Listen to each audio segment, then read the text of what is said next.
冷氣機結冰，專人深層清洗，徹底解決滴水漏水問題。冷氣機結冰是香港家庭在潮濕季節經常遇到的問題，若不及時處理，可能導致滴水漏水，降低冷氣效能，甚至損壞設備。冼冷氣通提供專人深層清洗服務，透過高壓除菌，徹底解決冷氣結冰問題，恢復冷氣最佳狀態。冼冷氣通亦提供其他專業冷氣服務，例如冷氣保養、檢查及安裝等。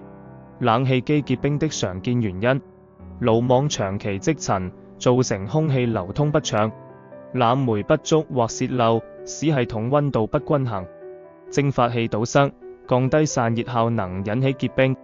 冼冷氣通亦提供其他專業冷氣服務，例如冷氣保養、檢查及安裝等。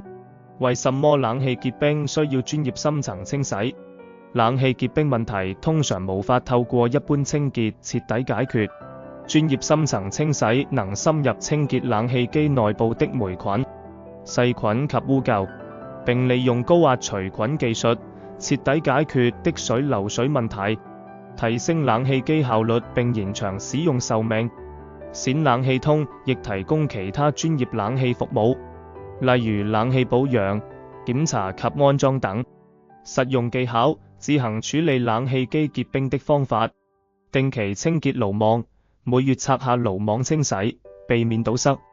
檢查冷氣溫度設定，避免過低溫設定，建議設定在24到26度之間，確保室內空氣流通，保持通風。使用抽濕機降低濕度，避免結冰。冼冷氣通亦提供其他專業冷氣服務，例如冷氣保養、檢查及安裝等。冷氣機結冰常見問題 FAQ： 冷氣結冰會引起什麼問題？冷氣結冰可能引致冷氣滴水漏水，降低冷氣運行效率。如何判斷冷氣機結冰？可觀察到冷氣機出風減弱或出現冰霜，甚至滴水漏水現象。冷氣結冰後應怎麼處理？應立即關閉冷氣，聯絡專業公司進行深層清洗與檢查。冼冷氣通亦提供其他專業冷氣服務，例如冷氣保養、檢查及安裝等。